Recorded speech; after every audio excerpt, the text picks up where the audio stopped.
안녕하세요. 사연을 시작하기에 앞서 구독과 좋아요 부탁드려요. 감사합니다. 사연 시작해 볼게요. 남편이 출장을 간다고 했을 때 전혀 의심하지 않았어요. 5년 차 결혼 생활 동안 남편은 무역회사에서 일하며 종종 해외 출장을 다녔으니까요. 이번에는 마케팅팀 김미라 대리와 함께 간다고 했어요. 새로운 거래처를 발굴하는 중요한 출장이라면서요. 당연히 회사 일이라 생각했죠. 거래처 미팅이 많아서 2주 정도 있다 올 것 같아. 김 대리도 같이 가는데 그쪽 시장 조사를 많이 해왔거든. 남편은 여행 가방을 꺼내며 중요한 출장이라고 했어요. 저는 평소처럼 남편의 가방을 챙겨주고 와이셔츠도 새로 다려 넣어주었죠. 심지어 남편이 좋아하는 넥타이까지 골라주었어요. 그렇게 정성껏 준비해준 옷을 입고 그는 다른 여자와 데이트를 했다고 생각하니 지금도 속이 쓰려요. 공항에 배웅을 갔을 때 김미라 대리를 처음 본 거예요. 남편보다 10살은 어려 보이는 예쁜 여성이었죠. 그녀는 저를 보며 친절하게 인사했어요. 안녕하세요. 얘기 많이 들었어요. 그때 그녀가 저를 보며 지었던 미소가 얼마나 위선적이었는지 나중에야 알게 되었죠. 그 여자는 제 남편과 불륜 관계를 시작한 지 이미 1년이 넘었으면서도 마치 아무 일도 없는 것처럼 제 앞에서 환하게 웃을 수 있었던 거예요. 지금 생각해보면 그 여자는 저를 보며 어떤 생각을 했을까요? 아마도 저렇게 아무것도 모르는 바보 같은 아내를 두고 나를 선택한 남자라고 우쭐했을지도 모르겠네요. 좋은 출장 되세요. 제가 그렇게 진심 어린 응원을 보냈을 때 남편은 잠시 눈을 피했어요. 지금 생각해보면 그 순간 약간의 죄책감이라도 있었던 걸까요? 아니면 단지 연기력이 부족했던 건가요? 남편이 떠난 다음 날 우연히 발견한 것이 모든 것을 바꿔놓았어요. 청구서를 정리하려다 남편의 이메일에 로그인했는데 호텔 예약 확인 메일이 있었어요. 인터컨티넨탈 호텔의 로맨틱 스위트룸이었죠. 장미꽃 장식과 샴페인 서비스까지 포함된 패키지였어요. 회사 출장에 이런 옵션이 필요한가요? 게다가 예약자명이 남편과 김미라 대리로 되어 있었어요. 분명 회사 동료와 함께 가는 출장이라면 각자 방을 따로 잡아야 정상이잖아요. 심장이 빠르게 뛰기 시작했어요. 손이 떨렸죠. 의심이 들기 시작했지만 혹시 오해일지도 모른다는 생각에 더 확실한 증거를 찾아보기로 했어요. 용기를 내어 남편의 이메일을 더 살펴보았어요. 그리고 미라라는 이름으로 검색을 해봤죠. 수십 개의 메일이 나타났어요. 대부분 업무적인 내용처럼 되어 있었지만 몇몇은 너무나 노골적이었어요.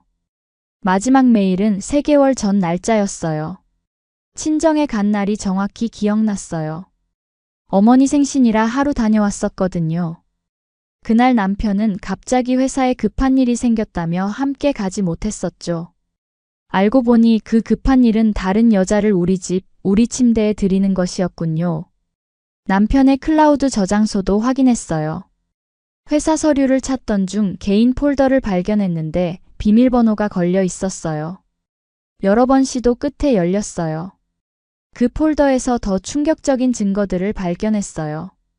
둘이 함께 찍은 은밀한 사진들, 호텔 영수증, 선물 구매 내역, 심지어 주말에 출장이라며 같이 다녀온 제주도 여행 사진까지 있었어요.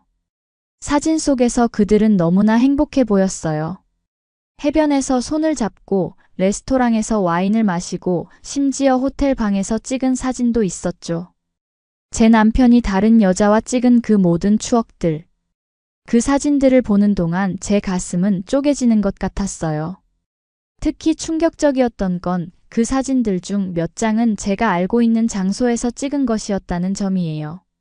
우리가 신혼여행으로 갔던 리조트, 우리의 결혼기념일에 갔던 레스토랑.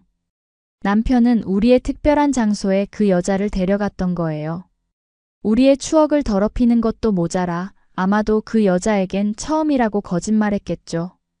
이 모든 배신이 적어도 1년 이상 계속되어 왔다는 사실이 가장 아팠어요. 그 기간 동안 저는 남편을 믿고 지지하며 사랑했는데 그는 제 뒤에서 다른 여자와 시간을 보내고 있었던 거예요. 제가 야근한다고 믿었던 날들, 주말 출장이라고 생각했던 시간들. 모두 거짓이었던 거죠. 채팅 내역도 찾아냈어요.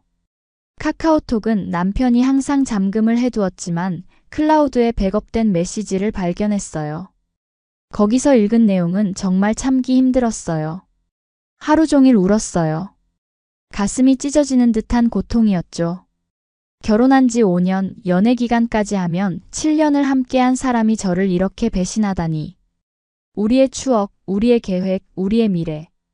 모든 것이 거짓 위에 세워진 모래성이었던 거예요. 슬픔은 오래가지 않았어요. 곧 분노가 그 자리를 채웠죠.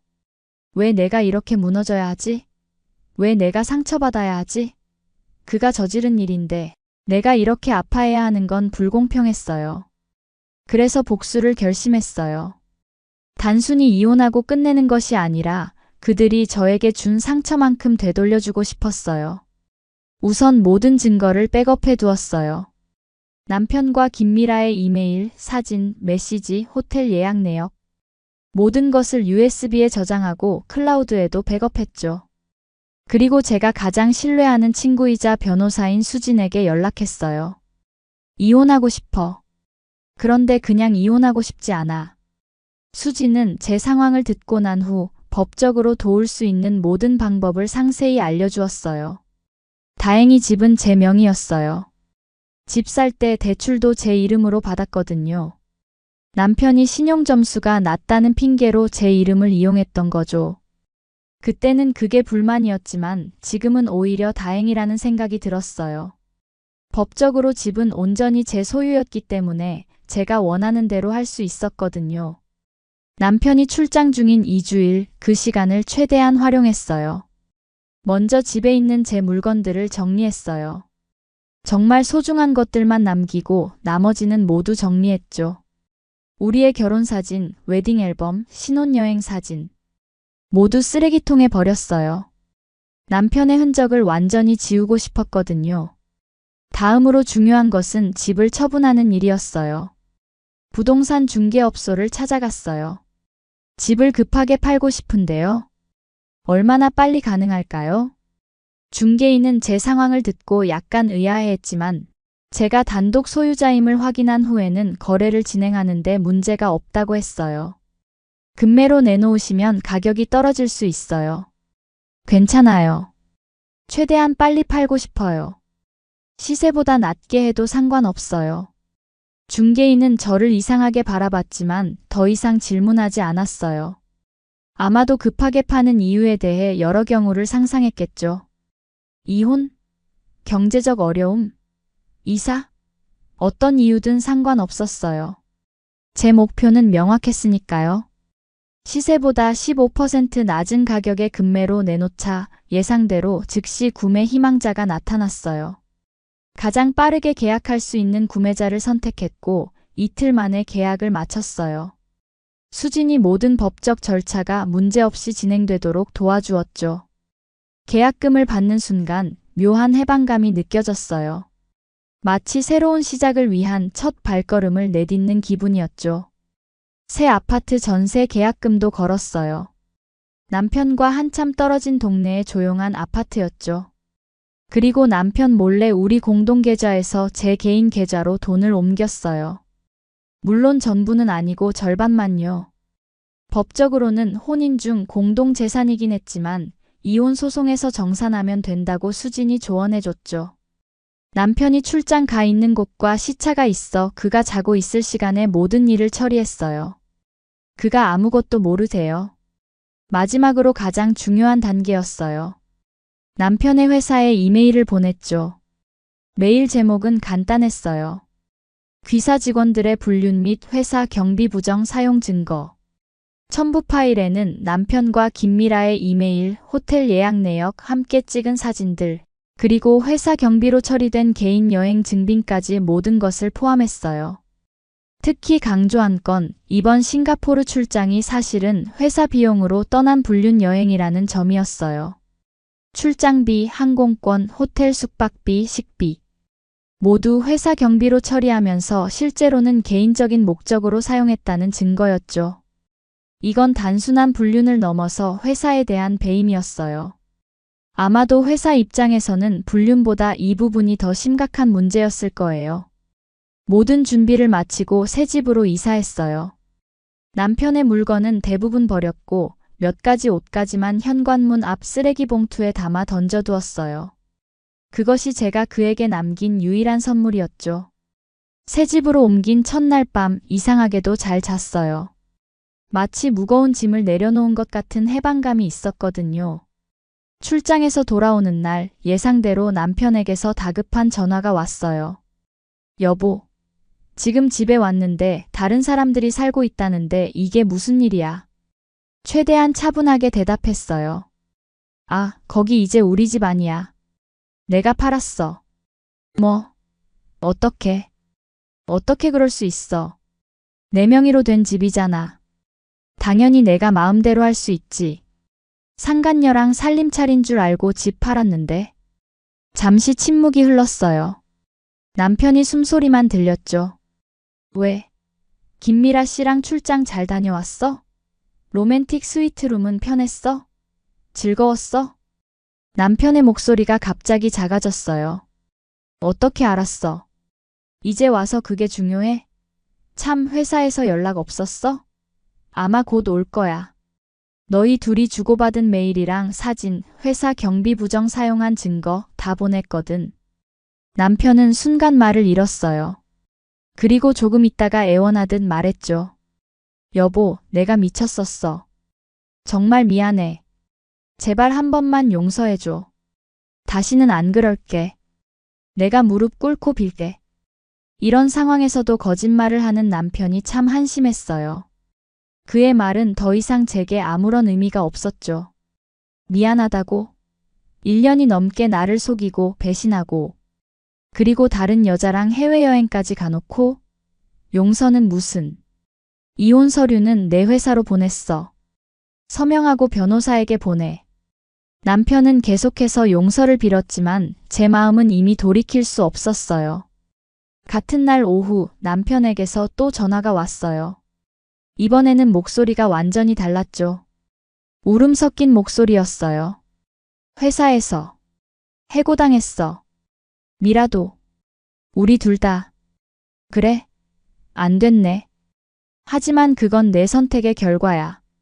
이혼 소송은 순조롭게 진행되었어요. 증거가 너무 명백했기 때문에 남편 측에서도 크게 다툴 수 없었죠.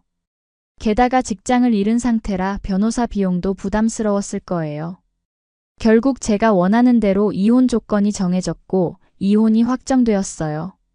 이혼 과정에서 더 많은 남편의 추악한 면모를 보게 됐어요. 그는 위자료를 줄이려고 자신의 잘못을 축소하고 오히려 저를 탓하기 시작했어요. 제가 너무 무관심했다느니, 성생활이 불만족스러웠다느니, 심지어 제가 불임인 것 같다는 말까지 했어요. 모두 거짓말이었죠. 우리는 아직 아이를 가질 계획이 없어서 피임을 하고 있었을 뿐인데 그는 법정에서 뻔뻔하게 거짓말을 했어요. 다행히 수진이 모든 증거를 철저히 준비해 놓았기 때문에 그의 거짓말은 통하지 않았어요. 놀랍게도 이혼이 확정된 지 불과 2개월 만에 남편과 김미라가 결혼했다는 소식을 들었어요. 주변 지인들이 놀라서 저에게 알려주었죠. 처음에는 충격이었지만 곧 어차피 둘이 잘 어울리는 한 쌍이라고 생각하게 됐어요. 배신자와 배신자 둘 다 도덕적 기준이 없는 사람들이니까요. 불륜으로 시작된 관계, 과연 얼마나 행복할 수 있을까요? 남편과 김미라의 결혼 소식을 들은 후 저는 그들에 대해 더 이상 생각하지 않으려 노력했어요. 새 직장을 구해 일하며 제 삶에 집중했죠. 친구들과 더 많은 시간을 보내고 전에는 해보지 못했던 취미도 시작했어요. 혼자만의 시간을 즐기는 법을 배웠어요. 가끔 그때를 떠올리면 아프기도 했지만 후회는 없었어요. 제 인생을 되찾은 거니까요. 이혼 후 5년이 지났을 때 우연히 마트에서 전 남편을 마주치게 됐어요. 아이 둘을 데리고 장을 보고 있었죠. 많이 초라해진 모습이었어요. 예전에 자신감 넘치던 모습은 온데간데 없고 눈에 띄게 야위었고 피곤에 찌든 얼굴이었어요. 머리는 많이 빠져 탈모가 진행 중이었고 옷차림도 허름했어요. 저를 발견하자 순간 얼어붙은 것처럼 서 있었어요. 아이들은 호기심 어린 눈으로 저를 바라봤죠. 4살, 5살 정도로 보이는 아이들은 참 귀여웠어요. 잠시 망설이다 천천히 다가갔어요. 전 남편은 어쩔 줄 몰라 하며 서 있었어요. 간단한 인사를 나눈 후 그가 조심스럽게 근황을 물었어요. 대화 중에 알게 된 사실은 충격적이었어요. 김미라는 아이 둘을 낳은 후 또 다른 남자와 바람이 나서 집을 나갔다는 거예요. 업보라고 해야 할까요? 불륜으로 시작된 관계가 또 다른 불륜으로 무너진 거죠. 김미라가 바람난 상대는 그들 부부의 절친한 친구였다고 해요. 자신이 가장 믿었던 친구와 아내가 저와 같은 기분을 그도 느꼈을까요? 배신감, 분노, 상실감. 그가 저에게 준 것과 똑같은 고통을 그도 경험한 거겠죠. 더 놀라운 건 그의 어머니마저 작년에 뇌졸중으로 쓰러져 반신불수가 되었다는 사실이었어요. 전 남편은 이제 아이 둘을 키우면서 병든 어머니까지 돌봐야 했죠. 그의 눈에는 피로가 가득했어요. 아이 둘을 키우면서 병든 어머니까지 돌봐야 하는 상황이었으니 그 고단함이 느껴졌어요. 마트에서 대화를 나누던 중 아이들이 지루해했어요. 큰 아이가 아빠의 옷자락을 잡아당기며 아빠, 가자. 할머니 약 시간이야 라고 말했죠. 그 말에 전 남편이 시계를 보더니 당황한 표정을 지었어요. 서둘러 인사를 하고 계산대로 향했어요. 작은 아이가 갑자기 울기 시작하자 그가 아이를 안아 올리는 모습이 보였어요. 한 손으로는 장바구니를 들고 한 손으로는 울고 있는 아이를 달래며 무척 힘들어 보였어요. 큰 아이는 뒤에서 계속 빨리 가자고 보채고 있었죠. 그의 표정은 지쳐 있었어요. 전에 본 적 없는 초라한 모습이었죠. 집에 돌아와 그날의 만남을 곱씹어 봤어요. 전 남편이 미라와 결혼한 후 아이 둘을 낳고 또다시 배신당하고 이제는 혼자 아이 키우며 병든 어머니까지 돌보는 모습. 인생의 아이러니라고 해야 할까요? 한편으로는 업보라는 생각도 들었어요. 불륜으로 시작한 관계가 또 다른 불륜으로 끝난 것처럼요. 전 남편의 현재 모습을 보고 난 후엔 마음 한구석에 분노가 조금 누그러진 것 같았어요. 그가 이미 충분한 대가를 치르고 있다는 생각이 들었거든요. 물론 그건 모두 그의 선택의 결과였지만요. 저는 더 이상 그에게 분노하거나 복수심을 품을 필요가 없다는 걸 깨달았어요. 이미 그의 인생은 충분히 엉망이 되어 있었으니까요. 부정한 방법으로 얻은 행복은 결국 오래가지 못한다는 말이 있어요. 남편과 김미라의 경우가 딱 그랬죠.